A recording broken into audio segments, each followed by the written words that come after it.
할렐루야. 오늘은 마지막 때라고 하는 제목으로 뉴저지 한인 루터교회 이상조 목사님께서 누가복음 21장 5절에서 13절을 본문으로 하나님의 말씀을 전하겠습니다. 어떤 사람들이 성전을 가리켜 그 아름다운 돌과 헌물로 꾸며진 것을 말하며 예수님께서 이르시되 너희 보는 이것들이 날이 이르면 돌 하나도 돌 위에 남지 않고 다 무너뜨려지리라. 그들이 물어 이르되 선생님이여 그러면 어느 때에 이런 일이 있겠사오며 이런 일이 일어나리 할 때에는 무슨 징조가 있사오니까? 예수님께서 이르시되 너희는 미혹을 받지 않도록 주의하라. 많은 사람이 내 이름으로 와서 이르되 내가 주라 하며 내가 가까이 왔다 하겠으나 그들을 따르지 말라. 난리와 소요의 소문을 들을 때에 두려워하지 말라. 이 말이 먼저 있어야 하되 끝은 곧 되지 아니하리라. 또 이르시되 민족이 민족을 나라가 나라를 대적하여 일어나겠고 곳곳에 큰 지진과 기근과 전염병이 있겠고 또 무서운 일과 하늘로부터 큰 징조들이 있으리라. 이 모든 일 전에 내 이름으로 말미암아 너희에게 손을 대어 박해하며 회당과 옥에 넘겨주며 임금들과 집권자들 앞에 끌어가려니와 이 일이 도리어 너희에게 증거가 되리라. 아멘.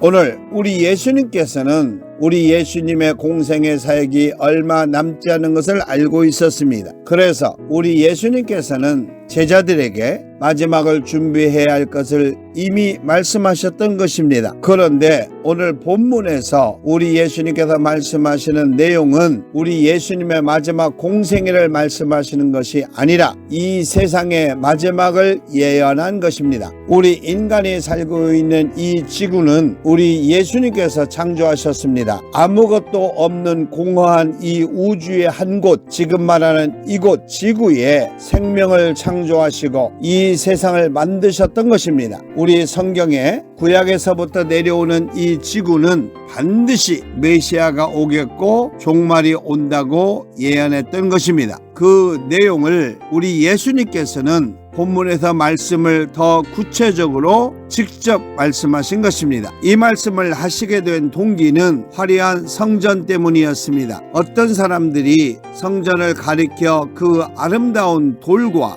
헌물로 꾸며진 것을 말하매라고 하였습니다. 그때 우리 예수님께서 그 성전의 마지막과 이 우주의 종말을 말씀하신 것입니다. 이곳에서 성전을 가리켜 그 아름다운 돌과 헌물을 말했다고 했는데 우리 예수님께서도 성전을 가리켜 내 집은 기도하는 집이 되리라 하였거늘 너희는 강도의 소굴을 만들었도다 라고 지적한 적이 있습니다. 그렇다면 기도하는 본질보다 돈과 연관된 즉 돈을 모으려고 노력하는 외식적으로 화려하게 꾸민 성전을 지적하는 내용입니다. 돌과 헌물은 외식적으로 화려하게 하기 위하여 큰 돈을 들이고 그것을 세우기 위하여 헌금이나 헌물을 강조했다는 것을 내포하고 있는 내용입니다. 중세시대에 거대한 성전을 짓기 위하여 면죄부를 팔았던 것과 같은 의미이고 현대 교회의 이생과 안목의 자랑을 위하여 헌금을 강요하고 화려하게 건축하는 교회들을 의미한다고 할 수 있습니다. 그러나 우리 예수님께서는 너희 보는 이것들이 날이 이르면 돌 하나도 돌 위에 남지 않고 다 무너뜨려지리라 라고 하신 예수님께서 직접 하신 말씀입니다. 이 내용에서 너희 보는 이것들이라는 것은 이생의 자랑으로 세웠던 화려한 성전, 지금의 화려한 교회를 의미하는 것입니다. 그리고 날이 이르면이라는 내용에서 그 당시에 예루살렘이 로마의 군대에 의하여 점령당했듯이 이 세상의 종말을 의미하고 있는 것입니다. 그리고 돌 하나도 돌 위에 남지 않고 라는 말씀에서 그 당시에 로마 군대는 성전 속에 금을 수거하기 위하여 돌과 돌을 무너뜨려 금을 수거했듯이 마지막 때에는 그 모든 것이 아무런 의미가 없다는 것을 말씀하신 것입니다. 더 중요한 것은 우리 예수님의 말씀에서 무너뜨려지리라 라고 하신 것인데 그것은 스스로 무너지는 것이 아니라 누군가에 의해서 무너지게 된다는 것으로, 그 당시에는 로마 군대에 의하여 원하지 않게 무너지게 되었듯이 마지막 때에는 심판자이신 하나님에 의하여 모두 무너지고 쓸모없이 된다는 것을 말씀하신 것입니다. 그때 사람들이 예수님께 물어 이르되 선생님이여, 그러면 어느 때 이런 일이 있겠사오며 이런 일이 일어나려 할 때에는 무슨 징조가 있사오리까? 라고 질문했다는 내용입니다. 이 내용에서 선생님이여 라고 말한 것과 무슨 징조가 있사오리까 라고 말한 내용으로 보아 예수님을 잘 알지 못하는 유대인들이라는 것을 알 수 있습니다. 지금 이 시대에 교인들 중에서도 믿음과 구원에 대하여 확신이 없는 사람들이 무슨 표적과 같은 이상한 현상을 보아야 두려워하는 것과 같은 내용입니다. 그때 우리 예수님께서는 제자들을 불러 향하여 말하되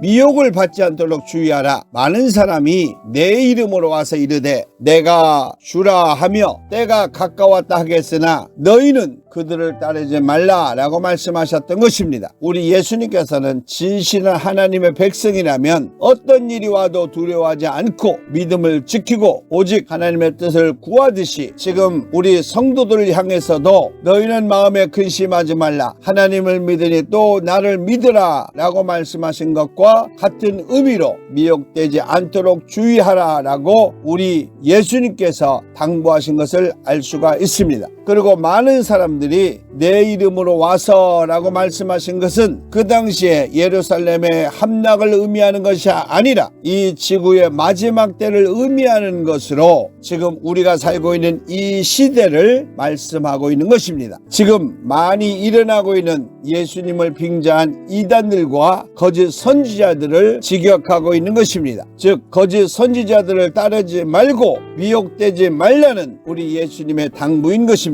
그리고 사회적으로 난리와 소요의 소문을 들을 때에 두려워하지 말라, 이 일이 먼저 있어야 하되 끝은 곧 되지 아니하리라 라고 말씀해 주셨습니다. 이 내용에서 사회적으로 질서가 무너지고 난리와 소요의 소문이 많이 일어나서 사람들을 두렵게 한다는 것입니다. 그리고 그런 일이 반드시 있어야 하지만 마지막 심판 때에는 아직 기다려야 한다는 것을 말하고 있습니다. 지구의 종말이 온 것처럼 사회적으로 기후적으로 천재지변이 일어나고 상상할 수 없는 기이한 현상이 일어나지만 우리 제자들과 같은 믿음의 성도들은 동요하지 말고 오직 믿음을 지키고 우리 예수님께서 재림하실 때까지 기다려야 한다는 것입니다. 우리 예수님께서 현실적으로 느낄 수 있는 민족이 민족을, 나라가 나라를 대적하여 일어나겠고 라고 하신 말씀은 사회적인 현상으로 전쟁을 의미하고 있으며, 또 이어서 말씀하시는 내용으로 곳곳에 큰 지진과 기근과 전염병이 있겠고 또 무서운 일과 하늘로부터 큰 징조가 있으리라 라고 말씀하시는 것은 기후적인 현상으로 천재지변이 일어난다는 것을 말씀하신 것입니다.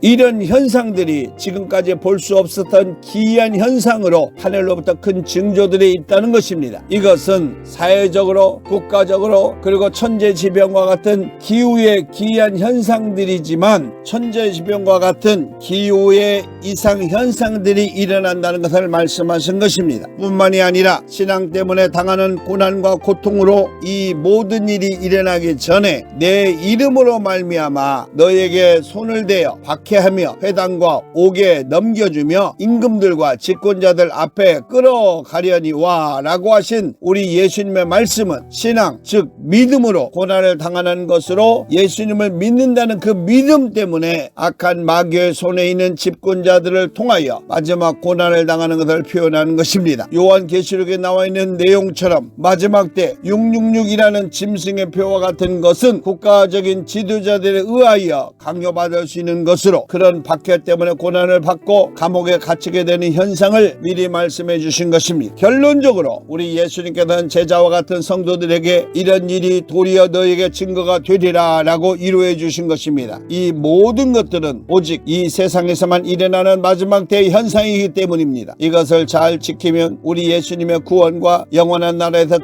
큰 축복을 받게 된다는 것입니다. 오늘 본문을 통하여 우리 예수님께서 우리에게 하시고자 하신 말씀을 생각해 보기를 원합니다. 먼저 마지막 시대의 교회들이 물질로 타락하게 된다는 것입니다. 5절에 보면 성전을 가리켜 그 아름다운 돌과 헌물로 꾸민 것을 말하매라고 말하고 있습니다. 그러므로 강도같이 변한 교회를 지적하신 것입니다. 요한복음 2장 14절에 성전 안에서 소와 양과 비둘기 파는 사람들과 돈 바꾸는 사람들이 앉아있는 것을 보시고 라고 예수님께서 말씀하셨습니다. 그리고 성령의 은사를 돈으로 매매하는 현상을 말씀하신 것입니다. 사도행전 8장 20절에 베드로가 이르되 내가 하나님의 선물을 돈 주고 살 줄로 생각하였으니 내 은과 내가 함께 망할지어다 라고 말씀하였습니다. 그리고 마지막 시대에 돈 때문에 거짓말하게 된다는 것입니다. 사도행전 5장 1절에서 2절에 보면 아나니아라는 사람이 그의 아내 삽비라와 더불어 소유를 팔아 그 값에서 얼마를 감춤해 그 아내도 알더라 라고 기록하고 있습니다. 두 번째는 반드시 마지막 때가 돌아온다는 것입니다. 6절에 보면 돌 하나도 돌 위에 남지 않고 다 무너뜨려지리라 라고 말씀하고 있습니다. 그리고 마지막 때는 적그리스도가 나타난다는 것입니다. 요한 1서 2장 18절에 성도들아 지금은 마지막 때라 적그리스도가 오리라는 말을 너희가 들은 것과 같이 지금도 많은 적그리스도가 일어났으니 그러므로 우리가 마지막 때인 줄 아노라 라고 말씀하고 있습니다. 그리고 마지막 때에는 경건하지 않은 그리스도인들이 많아진다는 것입니다. 유다서 1장 18절에 그들이 너희에게 말하기를 마지막 때에 자기의 경건하지 않은 정욕대로 행하며 조롱하는 자들이 있으리라 하였나니 라고 기록하고 있습니다. 그러므로 마지막 때에 기도하며 믿음을 지키고 우리 예수님의 사랑을 실천해야 한다는 것입니다. 베드로전서 4장 7절에 만물의 마지막에 가까웠으니 그러므로 너희는 정신을 차리고 근신하여 기도하라 라고 기록하고 있습니다. 그리고 세 번째는 마지막 시대에는 예수님을 믿는다는 것 때문에 큰 고통과 고난을 당하게 된다는 것입니다. 12절에 내 이름으로 말미암아 너희에게 손을 대어 박해하며 회당과 옥에 넘겨주며 라고 말씀하셨습니다. 그러므로 선한 일을 행함으로 고난을 받을 수 있다는 것입니다. 베드로전서 3장 17절에 선을 행함으로 고난을 받는 것이 하나님의 뜻일진데 악을 행함으로 고난을 받는 것보다 나으니라 라고 위로하고 있습니다. 뿐만이 아니라 신앙의 고난으로 죄를 그칠 수 있다는 것입니다. 베드로전서 4장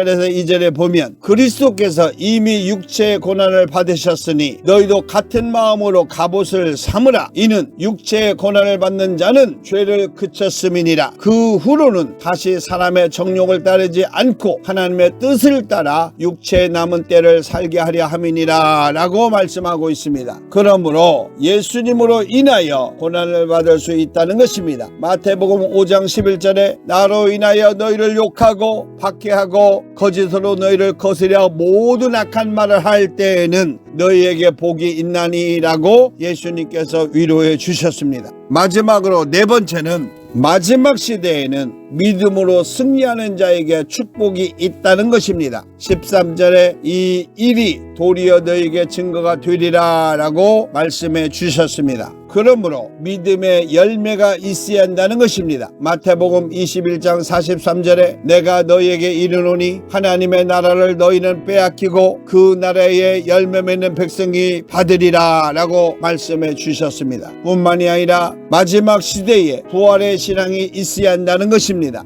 요한복음 11장 24절에 마르다가 이르되 마지막 날 부활 때에는 다시 살아날 줄을 내가 아나이다 라고 기록하고 있고 요한복음 6장 54절에는 예수님께서 내 살을 먹고 내 피를 마시는 자는 영생을 가졌고 마지막 날에 내가 그를 다시 살리리라 라고 말씀하셨습니다. 그러므로 예수님을 믿으면 마지막에 다시 살리는 영광이 있다는 것입니다. 요한복음 6장 40절에 내 아버지의 뜻은 아들을 보고 믿는 자마다 영생을 얻는 이것이니 마지막 날에 내가 이를 다시 살리리라 라고 예수님께서 말씀하셨습니다. 사랑하는 믿음의 성도 여러분, 마지막 때는 사회적으로 큰 혼란이 일어나고 인륜적으로 사랑이 식어가고 기후적으로 이상현상이 일어나고 국가와 민족적으로 전쟁과 싸움이 일어난다고 했습니다. 그리고 예수님에 대한 사랑과 믿음이 식어지고 거짓 선지자들과 적그리스도가 많이 나타난다고 했습니다. 지금이 그런 시대입니다. 오늘도 우리 예수님을 믿고 그 믿음을 실천하고 복음을 전하는 신실한 성도의 삶이 되시기를 우리 주 예수 그리스도 이름으로 축원합니다. 아멘.